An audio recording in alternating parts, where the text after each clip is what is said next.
Welcome to Binging with Game Changers, and I'm excited to be doing this with you. As you know, here we capture success from different perspectives. We delve into the minds of people with celebrated brands and careers who've turned their dreams into reality and their ideas into lucrative empires. Today is special. It's our evergreen episode, and I'm your host, Seyi Banigbe. Sit back, relax, and I'm going to take you on a ride.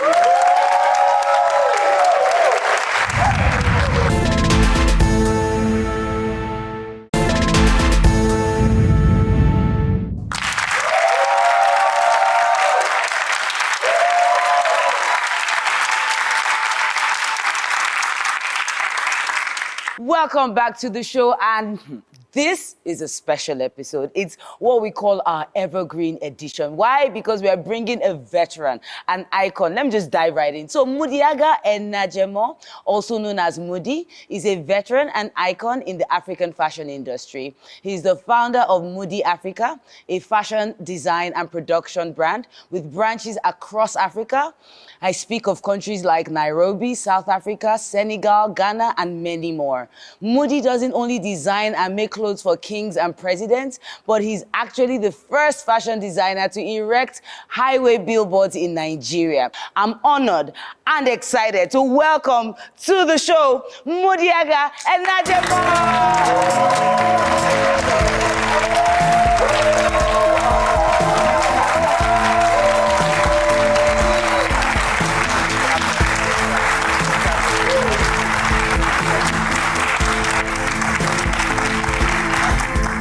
Wow, you look fabulous, sir. It's what you do. Yes. It's who you are. I love the hat. By the grace of God. By the grace of God. So I feel so honored and privileged to be interviewing you today, sir. Well, let me say a big thank you to you for, I'll say it's an honor for me to be able to share part of my story. Thank you. Thank you so much for accepting to be on the show, sir. You know, when I was introducing you, I was saying you had branches all over, you know, quite a number of African countries, Senegal, Nairobi, South Africa.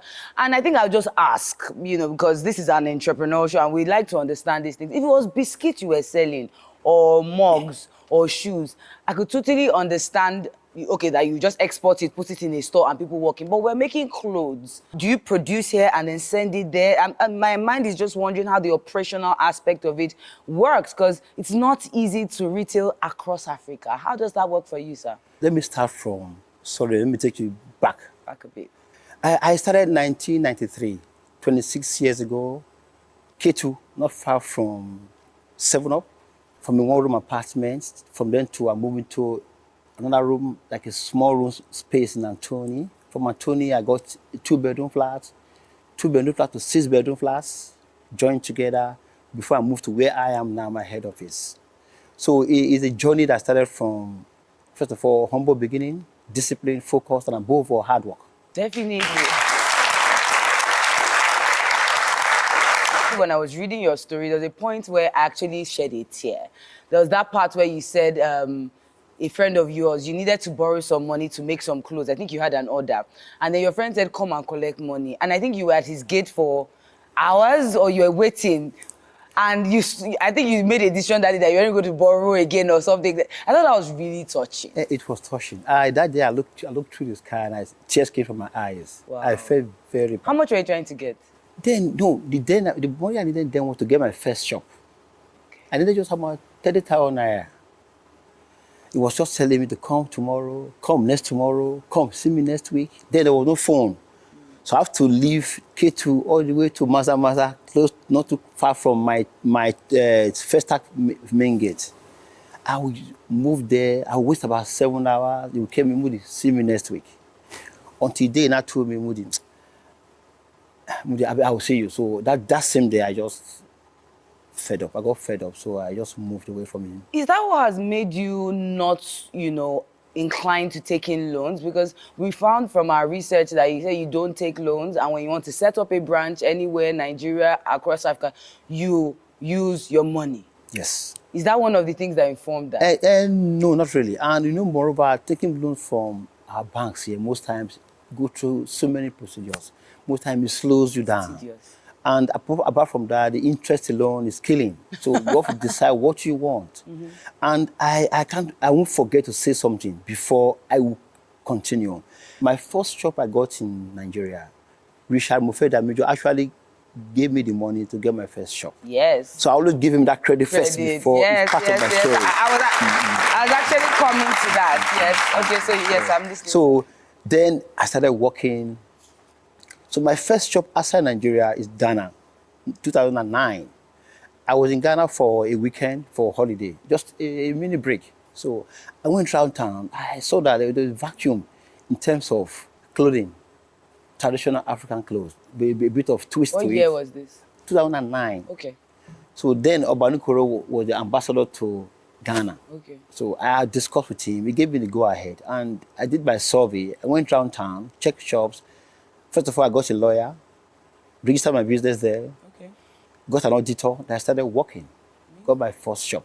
Okay. The first 1 year, second year, which was tough. Money wasn't coming in. I would just keep paying rent, paying salary stuff. But that's what kept me going, the passion for this. It will be, okay, just it's a process you have to go through. So definitely now, that means definitely it has really picked up for you to still be in these countries. By the grace of God, yes. Business across Because Africa. if you go to Ghana and you sit like 10 men who understand fashion, 8 know the name Mudi. I like that you mentioned that RMD, the popular actor, Richard Mufedamijo, was actually the one that gave you the money. Oh yes, that's him in front of your store. The first job, yes. Yeah, to get your first store. I think he deserves the credit. But how would you say how important is it? Because what you find with a lot of designers nowadays, sir, is everybody is giving celebrities, oh, wear my outfit. How important is that celebrity affiliation with actually making good money in business? Because I think it's a balance. One has to balance that. You have to, but in the beginning you have to sacrifice. That part of the sacrifice you pay to grow a brand. So you did it too? Yes, initially we did it. Then if you Jumobi, I remember this for on AI, on AIT. There I used to go to Repower AIT every Monday morning. Wow. I'll go there with those car. I'll go with Molwell from Oshodi to Alagbado. I go and drop 5 tops. She go to wear for that week. Lunch break, on a program. It's a live program then. It was a live program. So every Monday morning, all part of the sacrifice you pay. Yes. But obviously you're not doing that anymore. In life, in life there's stages. Yeah. You have to go through the process of, you have to go through it. You have to pay your dues. At what point do you know, as a fashion designer, this episode is so important because there's so many people now into tailoring in Nigeria and beyond. So I'm sure everyone is excited to hear from you. You've been through the stages. At what point do you know that, you know what, now no more free? I'm big enough and I'm standing comfortable enough to actually demand value for everything people buy from me. Because people struggle with that thin line. Most times, so if you check, with due respect, the upcoming designers now, they're a bit, I would say, with due respect, let me say it again. They're in a hurry. It's a process.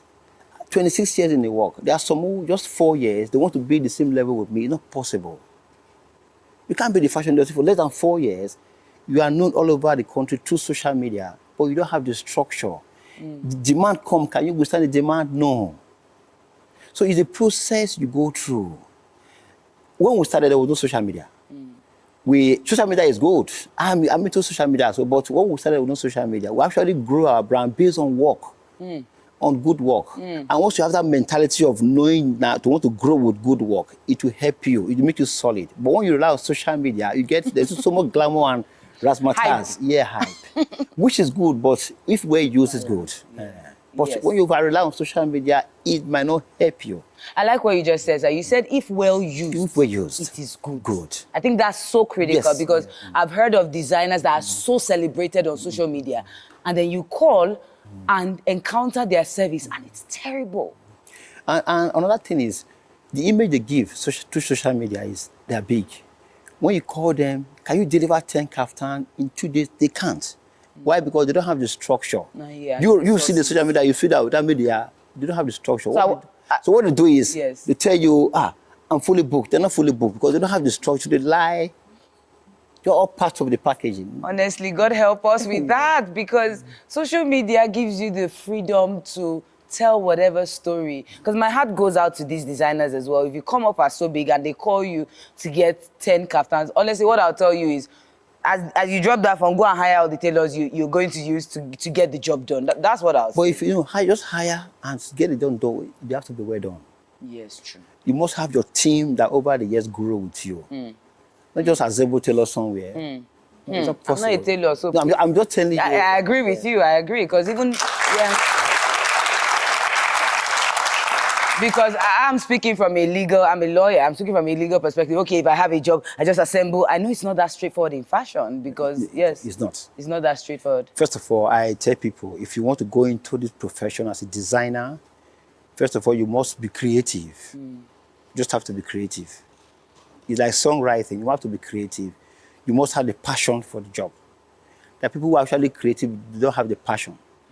So you have creative, you must have the passion, you must have the drive, and above all, you must have discipline.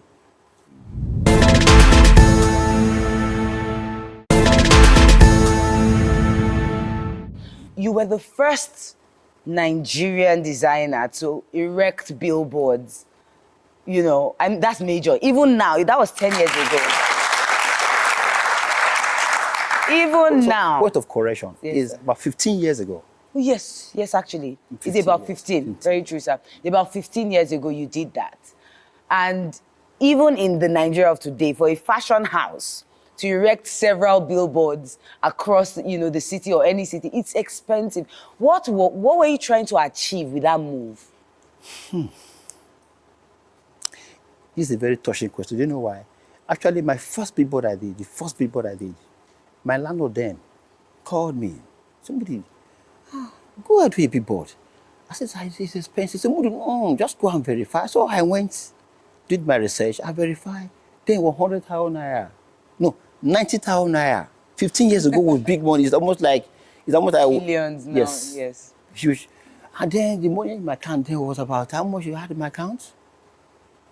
About 27,000 naira. So what I did, I approached the agency, I discussed with them, they gave me timeline to pay. I paid the first installment after like 2 weeks of discussion. Then I started paying the balance. My first billboard around coming from going towards Milan Bridge. I paid 1 year. Then and I got used to the shock, the cost. I did the second one on the way to Bonny Camp after CMS bus stop. The third one coming from VGC. The fourth one on your way to the local airport after Sheraton Hotel. Strategic by country. Positions. Yes. I see. Yeah. Then the fifth one by Anthony Interchange. Sir, so are you saying that the moment you erected the first, because it's looking like you just kept going? No. Did it affect your income, your revenue? It did, but I got used to it. And luckily for me, I wasn't paying every same time. One April, the another 1 year will lapse by June. Just you're paying annually for yes, okay. Annually. Okay. So obviously, would you recommend that today now to designers today? People are expensive now, so that's why social media is there to push you. Augment. Yes. What statements were you trying to make with those billboards? I was just doing it to position myself or advertise my brand, Moody. You obviously wanted to set yourself apart. Not apart. No, I didn't have that mind of apart, but just let me just push the name. I was just consciously doing it. Just let me just see. That's why I say passion is key to anything you do. You must have the passion. The money might not come, but you're just happy putting money in. Yeah. You'll be happy putting money in. Yes. But what happens 3 years down the line doing all of that and then the money doesn't? Because some people, it worked for you. Obviously, things turned around after investing such in advertising. But I've seen some people, they invest so much in advertising and then they're waiting. It's not happening. Yeah, but what would you say to that kind of person? As a designer, let me use fashion designer as an example. As a designer, you go on billboard. Then first of all, are you creative to back up the demand? You must be coming with ideas. Fashion is like, it's evolving. So you must keep coming out with new ideas. Once you keep coming out with new ideas, you will get there. And you have the passion for the work. And above all, what I said earlier, discipline is key. Like me, the interview I granted years back, I said something that I'm married to 2 wives. Why? Because my job is my first wife. Wow. My matrimonial wife is my second wife. Wow. People say, oh, I know, but it's true. I am married to my job. I get to my office 7 every day, 7 a.m. So, sir, at the point, I'm sorry I'm harping on this billboard thing, but I know because fashion thrives so much on advertising and branding. So I'm really delving deep. What was your staff strength like? Like how many tailors, people had you set ready for the demand that was going to come from that level of advertising? Five of them. 5, full-time? 5 of them. That's a lot. Yeah. That's a lot No, for you. that was about 15 years ago. Imagine 15 years ago. Yes. No, 20 years ago, 5. Yes. I started with 1 tailor. Okay. To 2, 3, 4, 5, 6, 7. Just keep moving. As you move with staff strength. I hear there's usually this debate in the fashion community. Oh, hire Nigerian tailors, don't hire Nigerian tailors. What's your take on that, sir? A good topic. You know why? With my little experience over the years, we are gifted people, Nigerians. I don't know it all, but I understand the ethics so much that if you get, for instance now, you and I want to learn under an established tailor who is well experienced. You are a Nigerian, I'm a foreigner, either Togolese or whatever. With due respect, if you finish learning under him, you do better as a Nigerian. There's something about Nigeria. No, apart from creativity, there's something that's we have the edge. There's something about Nigeria. Sir. I don't know how to describe it. The drive. No, I've been to several African countries. I've seen that designers that make clothes for men and women. I see what they make compared to what we make here. The difference. It's different. Hey, Nigeria. So obviously, from what you're saying, you definitely would hire Nigerian tailors first, but as long as they're properly trained. Yes. And focus to work. Managing tailor staff, because obviously you are not just hiring tailors, you have admin staff, operations. So, but what would you say to other entrepreneurs, and it could be fashion or not fashion? What has worked for you? What has helped you? At times people say, even my tailors, people say that past comment, like compliment. So Mudi is very humble. To me, humility is a way of life. Let me start from there. My tailors, if you are working, maybe a thread mistakenly fall from the table, I pick it. I help them pick it. I'm not doing it just to make them feel good. That is my way of life. You have to calm down. They are human. Once you treat them right, they will give back to you. So number one thing you've said is if you put out goodwill out there to your staff, but what are those ones that frustrate people? How do you handle those? So in life, if you have 10 kids, there will be the one or 2 bad ones. What to do? You have to manage them. There are people who are creative, but they have this, so you know how to manage them. But you get to a stage where you can't tolerate again. You push them out. Yes. Because life must continue. Yeah. When we started talking, you said humble beginnings. And indeed, your beginnings were humble. There's an image of your very first store. That's it, sir. Where was this located? Ketu. Sir, from this image, I can see was it pepper? Were they grinding pepper? There's a woman that sells grinding machine here. Okay. The woman that sells pepper, my former landlord. Okay. You pass through that door, the middle door, the passage, my room, the last room. On your left. You and your one tailor? Just me and my one tailor working from that room. Wow. From there I moved. But your clients coming here? No, a few ones that came. Most time I reach out to them. Yeah, you make sure you go out a bit. Yes. They didn't come here. Packaging. No, not packaging. Okay. Let me say something here. Most people don't have faith in themselves. They don't believe in themselves. When I was here, this is a particular house. If you see me outside, you will never believe I live. But I don't lie to people. I tell them, this is not how they stay with this. You say what? I tell people, yeah, they stay. Okay. No, you must have said. So you were living there too? Yes, okay. My room apartment. In particular, the one lady called me, saw me outside. But if you see me dressed, you will never believe. So that you're coming out of this house. Nice. But I didn't feel, because the money was not there to move. So I just managed in there. The lady called me, sir. Then he used to call me, Mudi, this house not fit you now. He says in pidgin English, sister, what I go do? money never did. But I didn't feel bad. Yeah, it's just a stage. A stage in life. So you must have self-confidence to think that tomorrow Will not be like this. So, Oh my gosh, I'm so inspired. And this is his tomorrow, and it is not like that. I'm going to take you on a journey to what MUDI Africa looks like now. See you when I get back.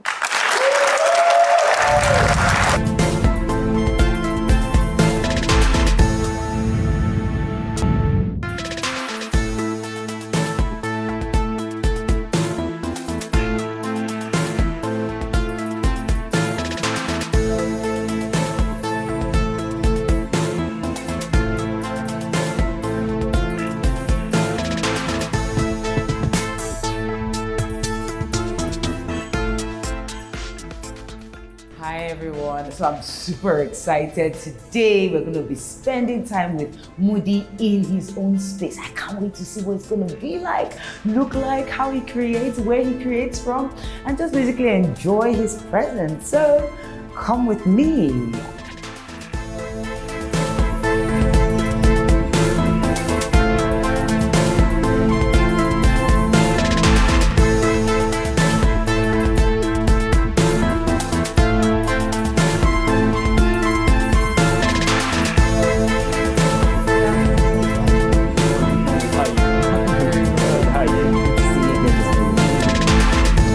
Wow, your place is amazing. Come and take me around. I can't wait. thank you. How's the family? Fine, thank you, Thank sir. Yes, sir. You look dapper. Thank you. Yes, sir. First of all, I need to say I love this. Thank you. What's this about? It's an illusion of plant. What I did here is to bury the pot into the wall. Oh, wow. So it gives an impression that you're actually seeing a life plant. No, it's artificial. Oh. But this is a real pot. This is a real pot. Wow. Buried into the wall, half into the wall. Wow. Half in, half out. I know. Amazing.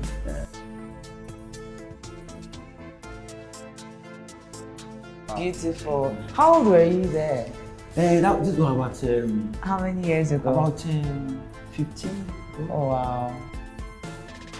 So is this you? No, it's just illustration. Okay. Art. Instead of putting it kind of TV on the wall direct, yes. too tacky, so we put an artwork behind. Okay. I mean, Like, but you love your hats though, so that's why I thought it was No, I you. wear hats a lot. Yes, yeah, I know you do. I know you do. Wow, I love the green. What is this your favorite color or what exactly? No.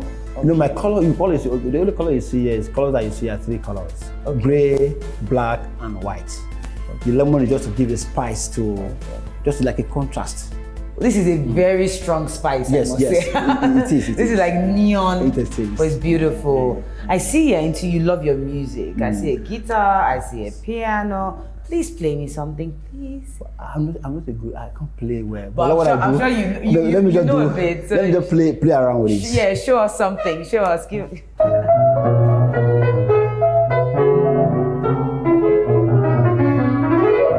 Lovely, lovely, lovely, lovely. Thank you, thank you, thank you. Welcome. Amazing. All right. So let me take you around the showroom. Okay. Oh, wow. Wow, wow. Okay, is that a needle?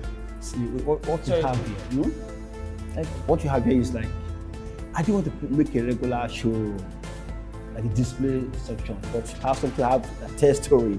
Okay. This is my first sewing machine. Oh my I God. bought it with my money. How much? Can you remember? I how bought much it then, I you bought 15,000. Oh wow, and you kept it. Yeah. And you now built this into the wall. Oh my gosh, this is a museum. To tell the story. Yes. This is my first complimentary card. Wow. The Chigbu place. Yes. So the transition of the different addresses, different offices. Wow. You know, let me tell you a story about this card. Yes, sir. I did this card in about 26 years ago. It's about 27 years ago. I did this card with about 200 naira. For how many? For 300 pieces. Wow, that was cheap. Why don't we have complimentary cards for and you know what happened? I actually paid the man 100 naira advance. Oh, okay. So when time for me to do collection date, I went there. I had only 50 naira. Oh. So I begged the man. He gave it to me. I should go with Oh. So I actually paid 150. 150. Wow. So and I jumped into this card after about 15 years. You found it. Yeah, a friend of mine who I gave it to them came to me and he showed it to me. Oh. I see you moved from MUDI Quality Fashions. Now you're just MUDI. Yes. MUDI Africa. So I bought this car 5,000 naira Okay. from him. Okay. Because when he showed it to me, out of excitement. Oh, so you gave him money. He said, "MUDI, you have to pay for this car." I paid 5,000 naira for the car. You know? Amazing. I printed 300 for 200 naira. Imagine, I you bought now the bought it single back one for 5,000. It shows you levels. You had moved. So amazing. Did the thread. Oh, connected. Showing machine thread and the needle. Then the button. Wow, this is some art here. It tells a story. Yes, I love the story. Amazing. Yes. So I love the display. Yes. Okay. And I see their bags. Bags. Do they tell a story as well? No, what I do is each bag, you see, the color has to blend with the rack. I see. So it's still a story. Yeah, it's a so story. The green, the black, and the white. And they are souvenir. You buy an outfit, they give you, you go with the bags. Oh, yeah. These are fashionable. Like, I'll totally put this in my room or dressing table or something. Beautiful. I see that with you, there's always a story, and I love it. So what's going on here? I see that art. I bought it from a museum. I saw it, I was so impressed with the work. The nails joined together, different nails joined together to create like a mask in the face. Yeah. I bought it just to, all part of the aesthetics. Yes. So you sit down here, take the customers, consult, coffee, while waiting for your clothes. Yeah, he says coffee. I'm definitely coming to shop. There is changing room. Changing, okay. Okay. Just to undress, to test. Only men, right? Only men. Yeah, because no woman is going to change behind these holes. I know. But it's beautiful. Nice. So then we have pictures of celebrities that model for us. Oh, you have all the big guns. So we change. From time to time. Every month. We change new designs. We display them. Okay. Lovely. I love that there's a story to everything you do. I love that there's detail. Your creativity has obviously extended beyond the clothes. I see creativity all over this building, and it's quite impressive. You know, as an artist, you tell a story. I take it for each fabric you see has a story. To interpret the story, that's where the strength of the designer comes in. I would love to see where you birth the ideas. I want to see what your office looks like. This will go there.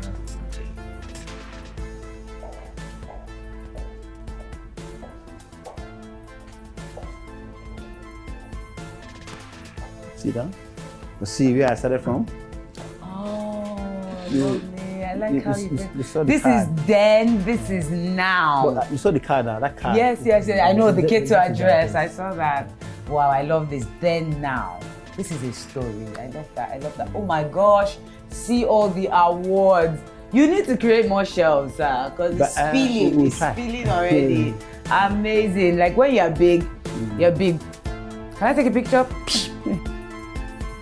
Thank you so much, Tyson. Amazing walking around your office. Thank you for opening your doors to us. It means so much to us and the whole country.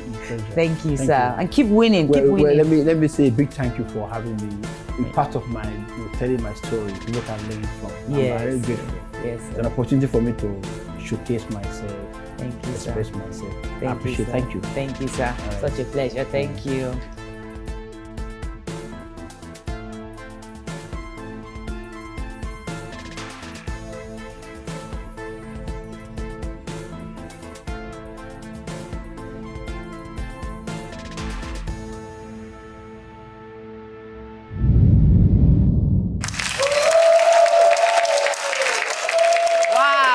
That was a journey we had there.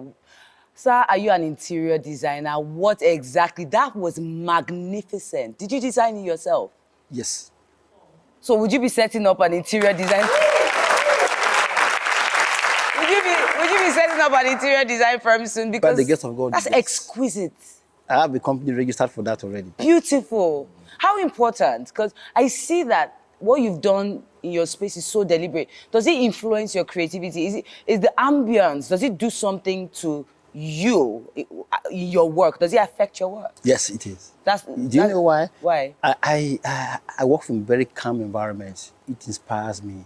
Most time when I'm outside my office, I look at the building. It inspires me more. Your building? Yes. Wow. I just thank God. I'm happy. What I see, look at fine place. Aww. I think that's so critical. The ability to actually step back and tell yourself, yes, well done. Yes. I think it's good. I think it's good. And if MUDI wasn't in fashion or interior design, what would MUDI be doing? Maybe probably? carpentry. Carpentry. He probably would. I like you working. I like working with your my hands. I like to challenge my brain thinking. Okay, amazing, amazing. And when it comes to fabric sourcing, would you say you're 50-50 local, 50 foreign? Like, how do you manage that? Textile industry here almost. Let me use the word. I don't want to use the word dead, but it collapsed at a point. Collapsed. I know that. So most times I will source our fabric from abroad. Majority. I will buy locally from market here because I have people who travel about to bring them in. So okay, interesting. Both And ways. I'm also hopeful that our textile industry will come back up because that would also then boost the activities of the designers around here. Then you can now personalize your designs exclusively for you. Mm-hmm. Yeah. Yes, amazing. I still have loads of questions, but a little bit tells me that there's a designer somewhere in this audience, someone in fashion, because you guys have been so excited, but I sense there's someone in fashion. Is there a fashion? Oh, there's even a guy in fashion. Let's clap for him. He has a question. So you have a question, obviously, right? Obviously. So let's hear you. Hi, MUDI. Fantastic outfit. Thank you. Yeah, my name is Michael, and I'm a creative designer. I work in the Ankara space. That is my niche. But I have a question. And the question is, I work with my team, a team of one person, and then most times we have a challenge with our customers. And then the way we manage our time, we're not always able to deliver on time. And then it always becomes a problem because I'm the one who most times I go out there to source for this client, and then bring the job home. But then we struggle with delivery time. Then how do I go about this? Or how have you been able to manage your time? Okay, let me answer your question. First of all, I'll ask you, you're two of you? Yes. He does the working, why you do the marketing? The marketing, yes. And nobody to assist him? No, nobody's on air? Once in a while, I assist him. So it would be nice, maybe you can dedicate maybe 2 days to him, two of you, 2 days to source or to do marketing. It will help you. Because he's working alone. There will be so much pressure. He has to own the iron, go buy button. Once in a while, he wants to eat. He has to go and buy food himself. You need a boy or either a lady who can actually tag buttons, do the finishing for him. Okay. It will ease the tension. At the same time, it will affect delivery time too. Okay. I think what you said. Thank you very much. Thank you, sir. Thank you, sir. And so that brings me to something that is like a plague of the fashion industry in Nigeria, because we saw a lot of ashwebis, we make a lot. But a lot of tailors, people complain, I'm speaking on behalf of a lot. Oh, you said I should pick it up on Friday. Now it's Saturday morning, my party is not ready. What would you say because obviously I'm sure that's a problem you've overcome. What would you say to younger designers when it comes to keeping to time? Deadlines. You say come on Thursday. There are times it's not easy. Social pressure, issue of lights. Take for instance, you have a tailor. We have about 4 tailors, for instance. One handles for women, a particular design. He closed today, he got home, his wife is not feeling too well. Take the wife to the following day to the hospital. It will affect the entire structure of the work the following day. That might affect production, affect delivery time, everything. At times, it's not intentional, but circumstances. Well, if that tailor is always doing it. Another thing is it greed? I don't use the word greed, but at times when you over collect job you can't meet up with. That affects you. Take for instance, he that asked that question now, maybe just one tailor, and there's volume of job. And at times money is tempting. People they want to give you advance. Money is tempting. You can't say, oh God, I don't want. So you need money to take care of the job. You absorb so many jobs you can't meet up with. Not like to be intentional that you want to delay, but circumstances. So what I hear you saying, sir, is ease down on the number of jobs you're collecting. Work with the structure. You can. You know, what your structure can absorb. Yes. I think that's critical. I think that's critical. What would you say, if you were to say the 3 core things that has taken MUDI Africa from that building we saw in K2, you know, and has taken you to a level where you're turning over in millions? What would you say are 3 salient things that have worked for you, sir? Okay, let me say creativity is, let me put that one aside. That one is God. Don't be fashion. Yes. Passion, because I enjoy what I'm doing. So if you don't enjoy it, you shouldn't do it. You must enjoy your work. You can't do it if you don't enjoy it. She must have the passion for the job. You must have the drive. The drive is to take your brand to another level. Keep moving. Having a shop outside Nigeria is part of the drive. Erecting billboard is part of drive. So then above all, you end with discipline is key. So the PDD must passion, drive, discipline. I like the PDD part of it, you know, it sounds really funky, but we've learned, sir, passion. And I like what you say about drive, which is the ability, because what I get from that statement is you're saying constantly set goals. Yes, you must keep moving. You must move. Keep moving. What's the problem with staying stagnant, sir? Yeah. Stand somewhere. Just stand where now. Even you get tired of standing somewhere. You have to keep moving. The legs are made for movement. You have to keep moving. Wow. So businesses are meant for growing. You have to keep moving. Okay. It can only happen when you have that drive spirit. You know, me getting to the job 7 o'clock. There are designers who they resume 10 o'clock. By 4 they close. They go networking. What are you networking for when you leave your job 4 o'clock? What are you networking for? That is misplaced priority.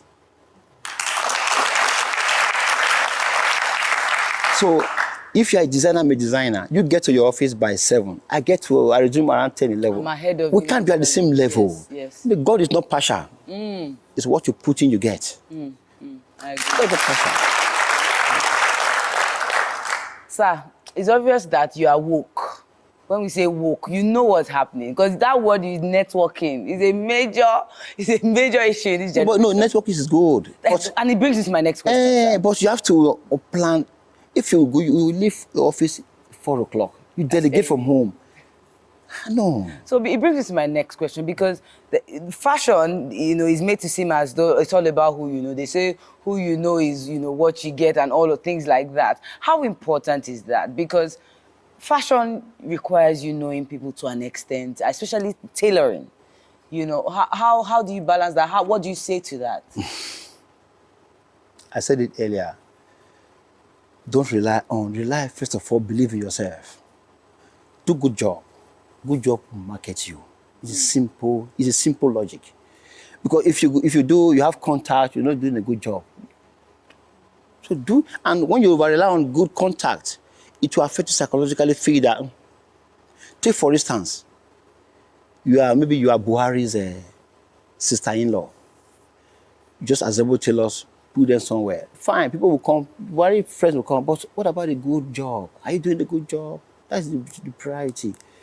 Because they can only patronize you once. When they see that they won't come back to you. So first of all, believe in your good work first. You just said something. It's like a child you take to school, expensive school. He or she is not brilliant, but you feel because that school, minister shouldn't attend that school. No, let the children be. Yeah, so it will call her. She should breathe. She has to read her books to pass, not to rely on the contact you get from the school. You just touched on something quite critical. You said when you depend too much on good contact, it can affect you psychologically. Yeah. What does that do to you when you're overly dependent on people you know? First of all, it makes you relax. You're not hungry. You're not hungry. The drive will be there. What am I hustling for? That will make you feel, I beg.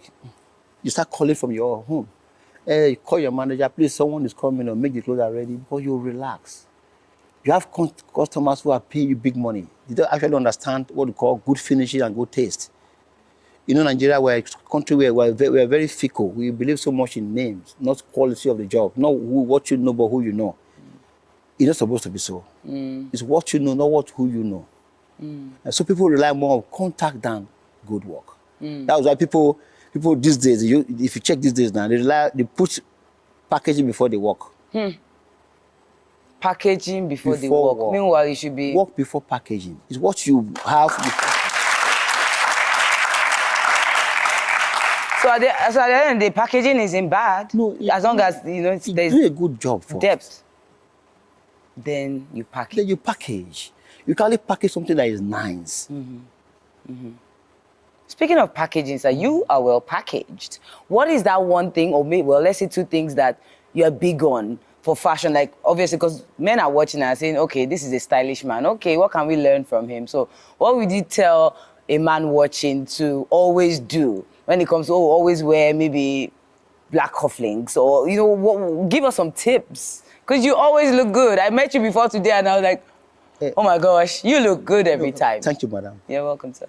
First of all, I give thanks to the Lord God. Right from when growing up, it's part of my life. Okay. It's fashion is just me. Give us your tips, sir. No, madam.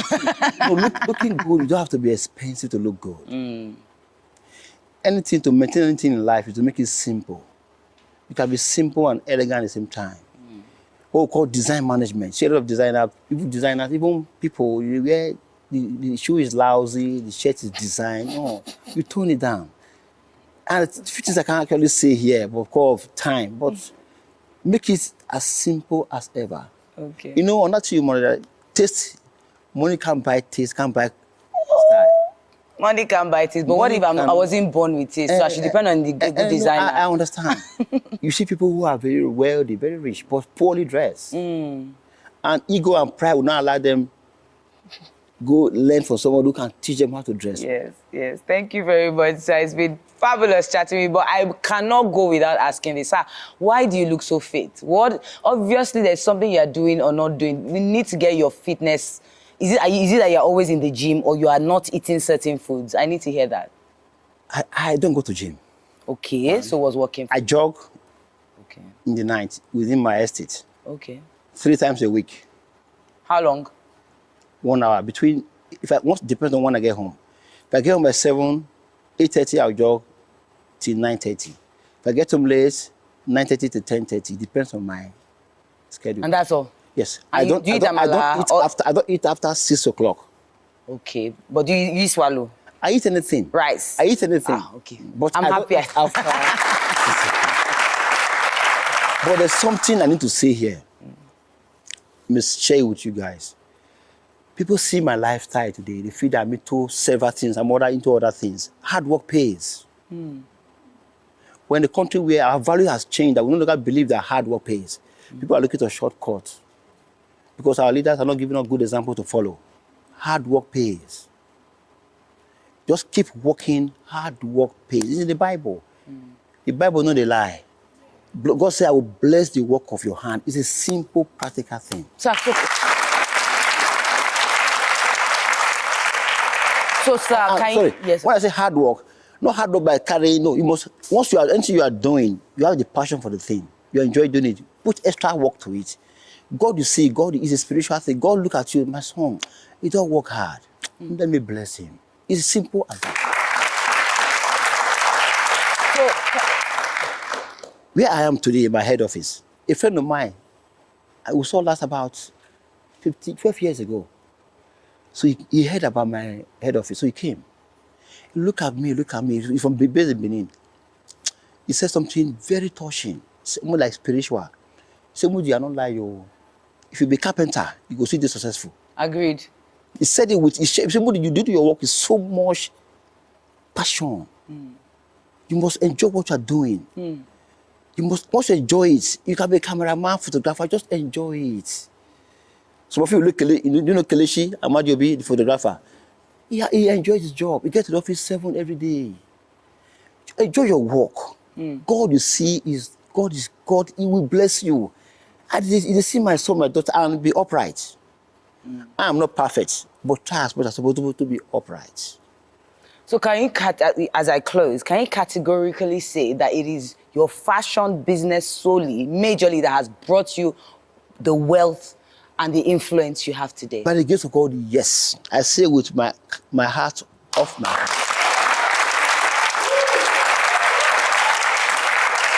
So, You see, another thing too, we are in a country where there's so much pettiness, envy. And the envy is driven by unhealthy competition among us.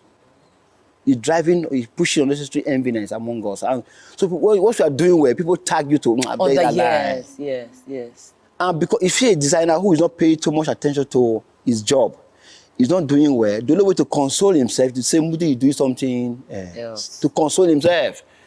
Say, I'm doing something else. But meanwhile, you're not putting the kind of effort I put in. You can't be at the same level. So, if you were ever thinking of going into fashion in Nigeria, this is a reason why you should go into it. He has come from having that kind of store in Ketu, where they were grinding pepper. And, did you see the children in pants? Everything, as it doesn't get worse than that, as in it doesn't. And look at where he is today. You saw his space. You've seen his influence is not just across Nigeria, across the continent. Thank you very much, sir, for being an example. There's something I need to say here. Yes, sir. We learn every day. I still learn. Yes, sir. You see a lot of youth now, they want to be like me. When they come to my office, when I show them the way I started from, they draw back. So I want to learn. There's somewhere I refer them to go and learn.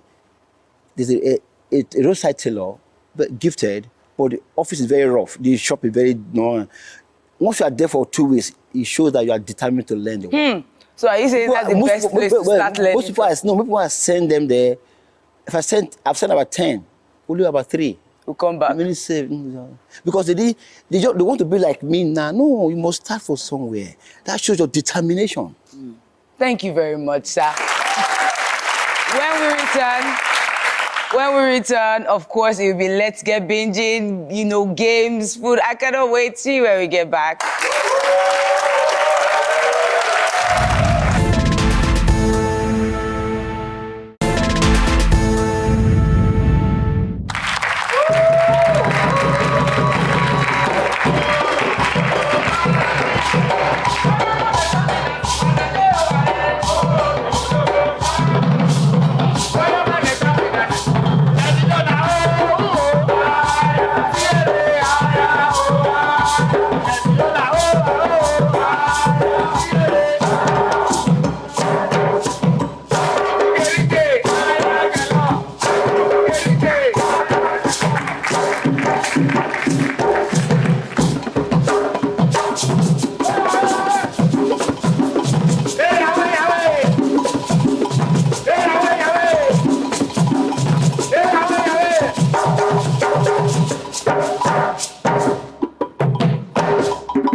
That was fabulous. That was the Swangy dance from the Thief tribe from Benue State in Nigeria. Am I not proud to be Nigerian?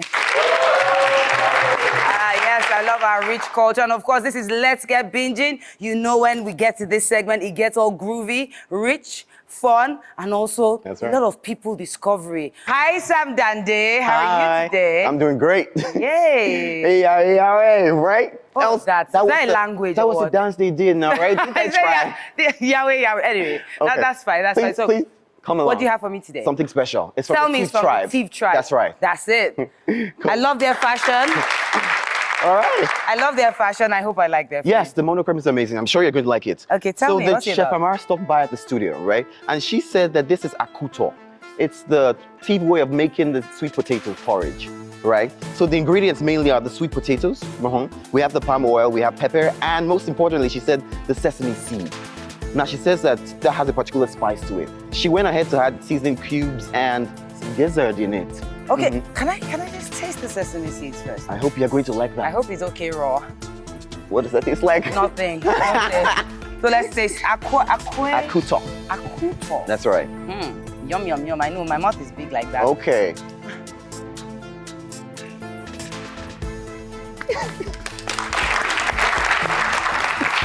What do you think? Yummy, yum, yum. Yummy, my tummy, yum. Something you like? Something you prepare at home? Actually, yes. Because it's quite easy finding sweet potatoes. So I mean, I'll do it. Do you think it has a sweet element because of sweet potatoes? Yes, I like the sweet, yeah, but it's not too sweet. It's healthy sweet. That's right. Yeah, Spice? lovely, spicy enough. And I like that you mentioned sesame seeds because these are really healthy. Yeah, from my research, I mean, I read up on healthy food a lot. Sesame seeds are really healthy. Maybe when I start to cook, I would know better. Sam Dandy, do you cook? What can you cook? Let's talk about that. All right, as you know, on this segment, we get to meet good people. And the good person we have with us today is Crystal Chigbu!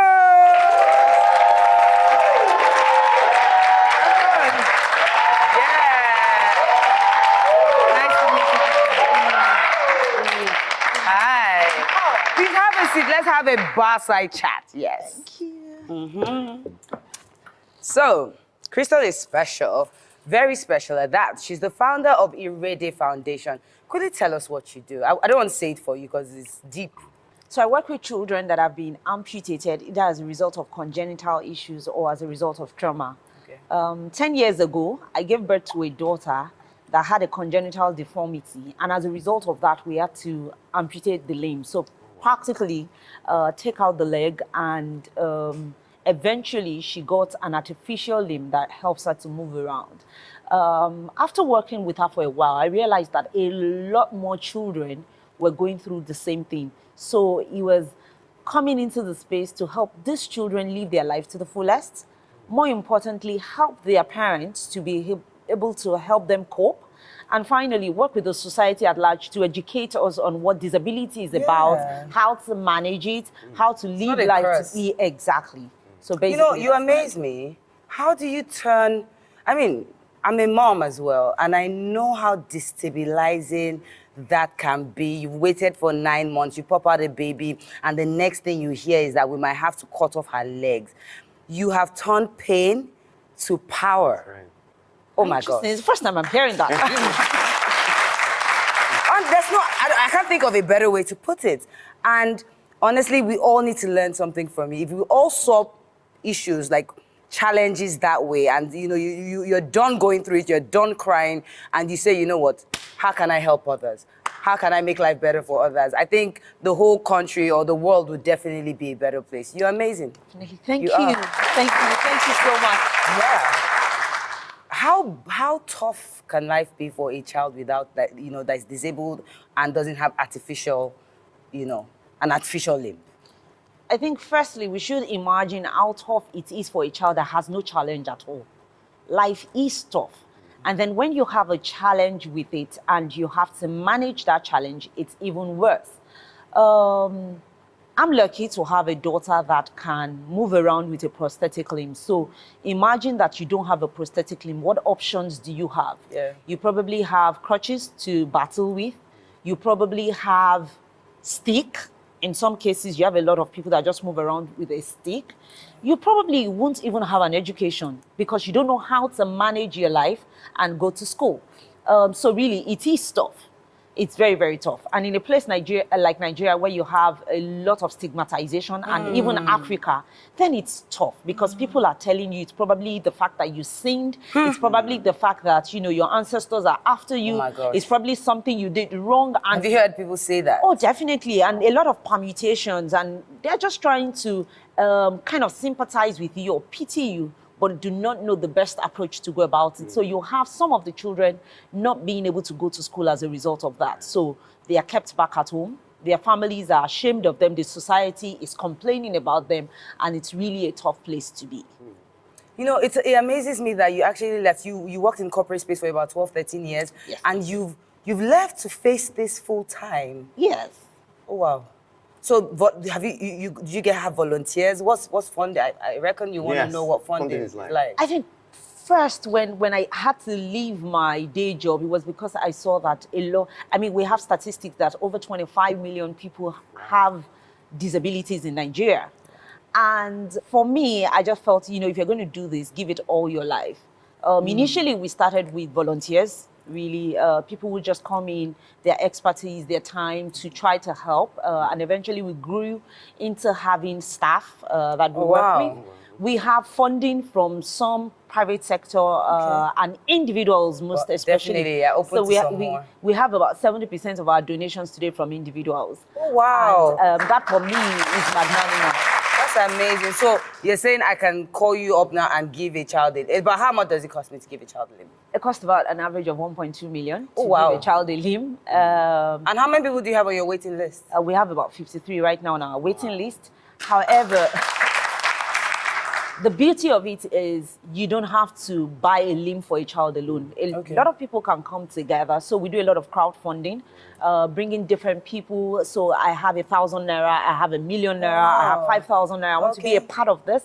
And we, kind of pull the funds together for everyone to come together and give the child a limb.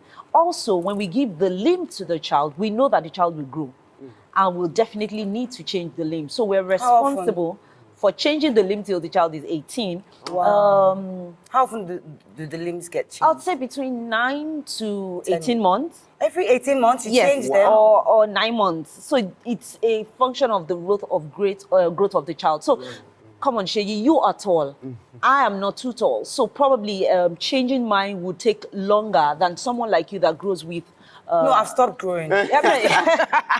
No, but I mean, as a child, I can imagine that you grew very fast. Oh, yes, within months. Exactly. Yes, amazing. So that affects the child. I mean, I like that you say crowdfunding because there's a company that wants to join the crowd of people that will probably, give limbs. Well, a limb to a child. Do you give 2 limbs? Depends on the situation, right? Yes, we Sometimes have double you have to amputees. We've also had at the foundation someone that is a quadruple limb person, so no hands, no legs. So pretty much it's a function of the kind of disability that the child has. All right, okay. So Blantiglam is a jewelry design and manufacturing company, and they would like to support a child. No way! So we have a check just to support the amazing work you're doing. We think you're amazing. Thank we you. think you went beyond, nursing your child. Now you're nursing limbs across the nation. Yeah. You're a star. You're a good person. Wow. Okay. I think this is really overwhelming for me, and don't cry. I'm short of words. Thank you. Thank you. And we feel so privileged to do this with you, to join your cause. Thank you so much. Thank you. We know good people. Do you know good people? If you know anybody changing the community one person at a time, please let us know at the BWG Show on Facebook, Instagram, and Twitter. And you never know, they may just be on the show next time. I'll see you when I get back. Thank you so much for coming on the show.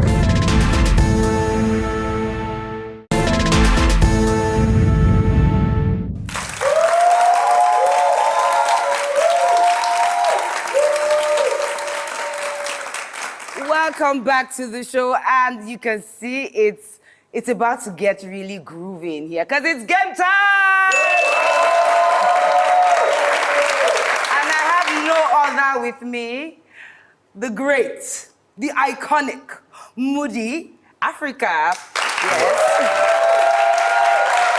I'm sure you're wondering what game is it going to be. There's usually 2 contestants. Well, as you know, today is our special episode, and we have just Mr. MUDI here, and we have a special game called Binging Boxes that he's going to play, and it's very easy, sir. Okay. So you're going to get 2 chances. Okay. So under one of these boxes, under one of them is a chest, a mini jewelry chest. And if you find it, we need you to take just 2 guesses. You're going to try once. If it's wrong, you try another time.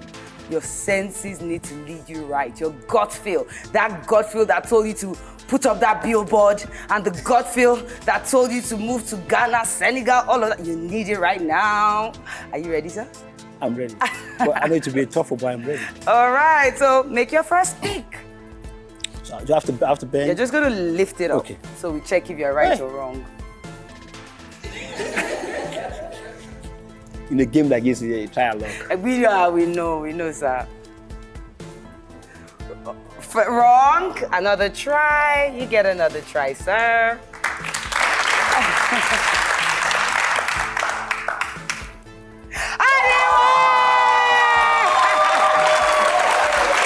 Oh the chest of jewelry from Bland to Glam. I'm so excited. He actually got it out of 7 boxes. Wow! Congratulations. And there's loads of male jewelry. And not just him. Actually, wait. He's not the only one going with jewelry. Everybody in the audience goes on with jewelry from Bland to Glam. We're all getting blinked on the show today. So yes, make sure, I know our studio producers are already going around, handing out the bracelets. I'm excited, sir. Congratulations. Thank you. That shows us, so it tells me there's something about gut feel that leads people right. You've got it. Thank you. Obviously. Thank you. Thank you so much for coming on the You know, I said, after picking it, I said, let me just pick it next. Yeah, and you were right. I can't, even I didn't know the correct one. So I have to like, boom, boom, boom. If I go across, no, so let me pick I didn't want you to lose, so I was really worried. Thank you. Thank you so much, sir, for being a good sport and for inspiring the whole nation. We know it's beyond this studio, it's everywhere. Thank you so much, sir. And we love you so much. Thank you for coming on once the again. show, sir. Thank you for having me. Thank you, sir. Thank you.